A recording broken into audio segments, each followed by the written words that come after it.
محمد ابن عبد الله ويا قارئ كتاب الله محمد ابن عبد الله إلى شهوة وشغلتك فإياك أن تقول أجيبها بهذه وأفرغ القلب فإنك إن أجبتها إليها دعتك إلى أعظم منها.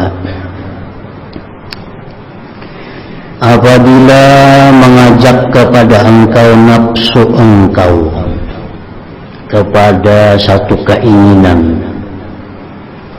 dan itu menyibukkan engkau, janganlah engkau berkata, aku luluskan ini syahwat, ini nafsu pada ini syahwat, dan aku lapang hati. Maka engkau jika meluluskan itu nafsu kepada syahwat itu, dia mengajak akan engkau kepada yang lebih besar daripada syahwat itu.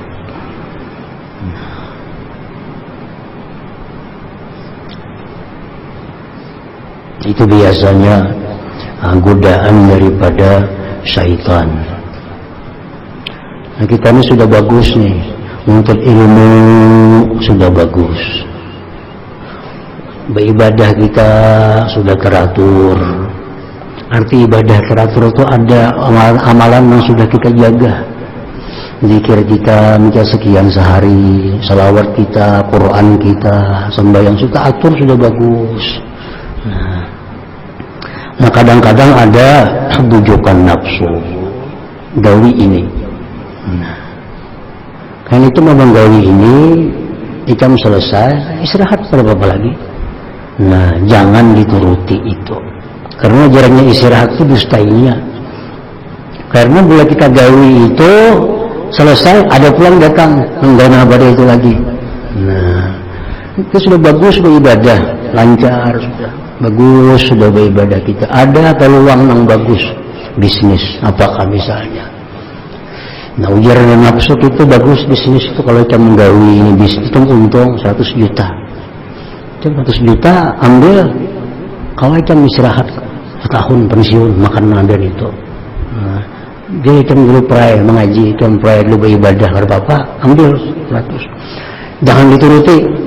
Karena bila kita turuti dapat 100 juta, karena datang lagi 1 miliar pulang bulannya. Datang pulang karena. Nah itu memang bujukan daripada nafsu kita. Selalu dia mengiming-imingi, ikan gawi ini, tuntung selesai. Lapang. Nah itu hanya bujukannya. Kada akan lapang. Kita ambil sekilan, datang nang sasta. Ambil sahas, datang lagi nang sedapa.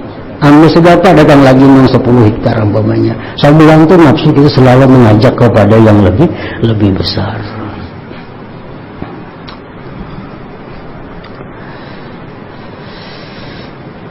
Jadi apabila sudah kita, dunia kita cukup, ibadah kita bagus, teratur, wirid rapi, nah itu sudah pertolongan Allah kepada kita yang luar biasa. Luar biasa nikmat Allah kepada kita. Kita makan cukup, nukar pakaian kawa, usaha karena tingali, ibadah kita bagus, rapi, teratur, istiqamah, muwazabah, itu sudah.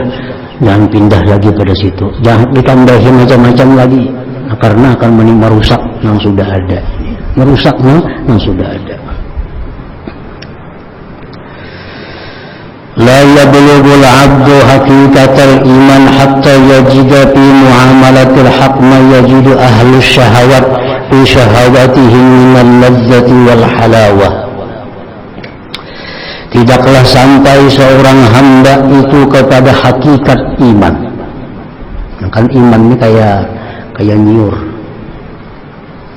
Ada sabut, ada tempurung, itu iman. Ada lagi nyurnya. Hakikat iman itu apa? Minyaknya. Itu hakikat iman. Kita ini semua enggak iman, cuma mungkin sampai tempurung iman kita, mungkin sampai sabutnya aja. Sabut itu kalau ada guna yang pada dibakar itu benar aja. Berguna tempurung pada sabut. Nah, sempurong baik lagi itu kalau sudah nyiurnya. Kalau sudah nyiurnya jadi minyak, nah itu hakikat iman. Jadi iman itu beberapa tingkatan. Semua orang berhak mengaku beriman kepada Allah. Semua kita amanna billah, kita beriman dengan Allah. Cuma iman kita ini apa, sampai hanya sabun, sampai tempurung, sampai nyiur, sampai minyaknya. Nah, sudah sampai seorang hamba itu hakikat iman, sehingga dia merasakan dalam beribadah kepada Allah itu sesuatu yang mendapati ahli syahwat pada syahwat mereka daripada kelezatan dan kemanisan.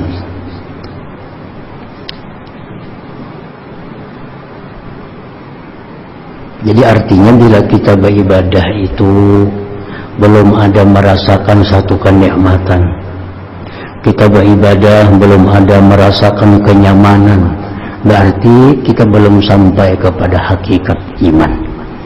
Belum sampai kepada, kita beriman ya beriman, tapi iman kita mungkin belum sampai ke titik yang dikehendaki, yang disuruh oleh Allah itu. Kalau iman kita sudah sampai ke situ, ke hakikat iman, kita merasa rugi namun kita kada beribadah hari ini. Kita merasa rugi namun hari ini kita kada tarawih. Kita kada rugi, kita hari ini kada merasa kada umpat sembahyang witir. Kita hari ini merasa rugi, kita kada membaca Al-Quran. Nah, karena kita membaca Quran itu kita merasakan satu kenikmatan, satu keberuntungan. Aku untung hari ini kawa baca Quran, untung hari ini kawa tarawih, untung hari ini kawa sembahyang ini. Nah, itu bukti tanda kita sudah sampai kepada hakikat iman itu. Nanti orang-orang yang ahli syahwat, orang yang ketujuh main ini, dia begitu nikmat dengan permainannya. Padahal semua paham, saling paham. Orang main bagus semua paham, cuma yang nikmat. Atau yang patah betis, kada jadi soal, cuma nikmat. Nah, jangan kita ibadah nangka itu, tapi Allah kayak orang main gula. Memang itu perlu hakikat iman. Nah, iman yang sampai ke hakikat itu yang menjadikan ibadah itu satu keberuntungan, menjadikan ibadah itu satu kenikmatan, kepuasan dirinya. Hari ini rasa beruntung, hari ini rasa nikmat karena kawa sembahyang duha, kawa sembahyang witir, kawa baca Quran sajus, untung hari ini. Nah, itu sudah ada bau sampai ke hakikat iman sudah. Yang ke-20, al-ma'unatu fi kitmanis sirr aqallu minal ma'unah bitakhawwuti ifsha'ihi mimman tutli'uhu alaihi. Bermula beban ma'unah, beban dalam menyembunyikan rahasia, itu lebih inting daripada beban pada takutnya terbuka rahasia itu dari orang yang kita buka rahasia itu atas orang itu.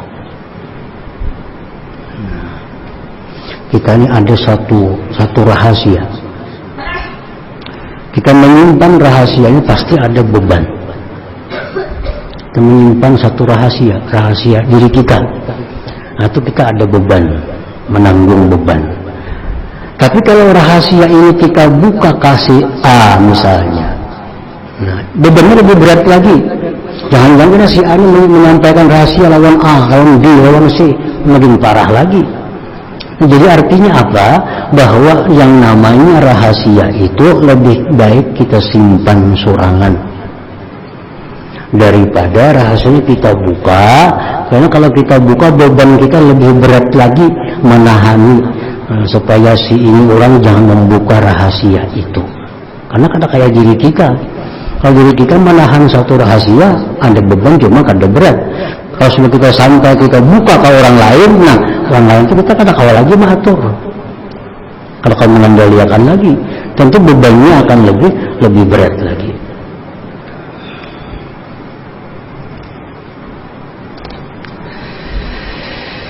Adallu dalilin ala kamali aqlir rajul sanahuhu ala akranih wa adallu dalilin ala tawadu'ihi ridahu bittakhir bi mawtinin yastahiqqu fihi at-taqdim wa adallu dalilin ala ikhlasihi adamul mubalat bi iskhatil khalqi fi janbil haqqi. Bukti yang paling jelas atas sempurnanya akal seseorang, sana'uhu ala akranih, memujinya dia atas kawannya. Itu orang pintar artinya. Orang pintar, orang yang memuji kawan. Artinya orang yang kada pintar itu orang memuji diri seorang. Itu orang kada pintar artinya, memuji diri seorang. Mengisah keistimewaan seorang. Orang pintar itu orang yang memuji kawan.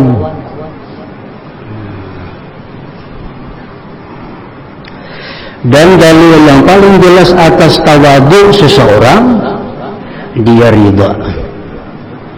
Dia ridha, dia tidak keberatan.